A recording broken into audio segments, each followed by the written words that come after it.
কলকাতা স্থানীয় সংবাদ বলছি, পাঞ্চালী রায়। আপনারা দেখছেন বাংলা দর্পণ সংবাদ। ভাবুন তো, মধ্যপ্রাচ্যে হঠাৎ করে কেন এত উত্তেজনা? কেন বারবার যুদ্ধের আশঙ্কা তৈরি হচ্ছে? কেন সারা বিশ্বের বড় বড় শক্তি এই সংঘাতের দিকে গভীর নজর রাখছে? অনেকেই মনে করেন এটি শুধু একটি সাধারণ রাজনৈতিক দ্বন্দ্ব, কিন্তু বাস্তবে এর পেছনে রয়েছে বহু বছরের জটিল ইতিহাস, শক্তির লড়াই এবং নিরাপত্তা নিয়ে গভীর উদ্বেগ। আজকের এই বিশেষ প্রতিবেদনে আমরা আলোচনা করব একটি গুরুত্বপূর্ণ বিষয় এবং ইসরায়েল এবং ইরানের সংঘাতের একটি প্রধান কারণ, যা দীর্ঘদিন ধরে এই উত্তেজনার আগুনকে আরও বাড়িয়ে তুলেছে। এই সংঘাতের অন্যতম বড় কারণ হল পারমাণবিক কর্মসূচি নিয়ে বিতর্ক। বহু বছর ধরেই ইসরায়েল অভিযোগ করে আসছে যে ইরান তাদের পারমাণবিক কর্মসূচির মাধ্যমে এমন প্রযুক্তি তৈরি করছে যা ভবিষ্যতে পারমাণবিক অস্ত্র তৈরিতে ব্যবহার করা যেতে পারে।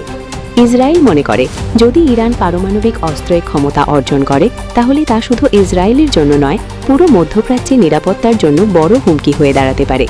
এই কারণেই ইসরায়েল বারবার আন্তর্জাতিক মহলে বিষয়টি তুলে ধরেছে এবং ইরানের পারমাণবিক কার্যক্রম নিয়ে উদ্বেগ প্রকাশ করেছে। ইসরায়েলের নেতারা বহুবার বলেছেন যে তারা তাদের দেশের নিরাপত্তা নিয়ে কোনো ঝুঁকি নিতে প্রস্তুত নয়। অন্যদিকে ইরান এই অভিযোগ সম্পূর্ণভাবে অস্বীকার করে এসেছে।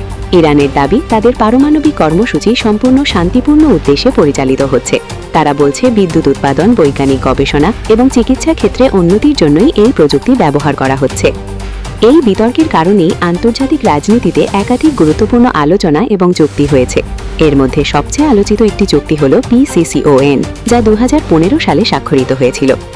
এই চুক্তির উদ্দেশ্য ছিল ইরানের পারমাণবিক কর্মসূচিকে সীমিত করা এবং আন্তর্জাতিক পর্যবেক্ষণের মাধ্যমে নিশ্চিত করা যে এটি কোনো সামরিক উদ্দেশ্যে ব্যবহার করা হচ্ছে না।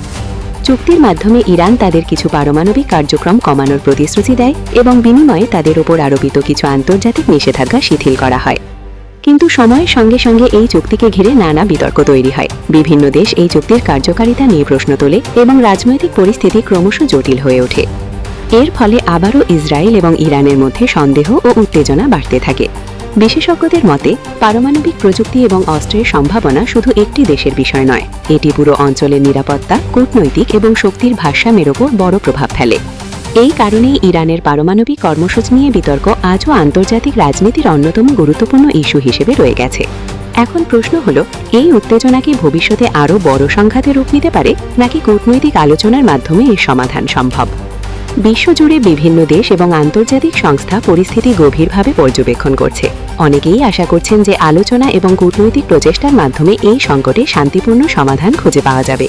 তবে একটি বিষয় স্পষ্ট, পারমাণবিক কর্মসূচি নিয়ে এই দীর্ঘদিনের সন্দেহ এবং রাজনৈতিক দ্বন্দ্বই ইরান এবং ইসরায়েলের সম্পর্ককে আজকের এই সংকটপূর্ণ অবস্থায় নিয়ে এসেছে। এই ছিল আজকের বিশেষ প্রতিবেদন। আমি পাঞ্চালী রায়, আপনারা দেখছেন বাংলা দর্পণ সংবাদ। ধন্যবাদ।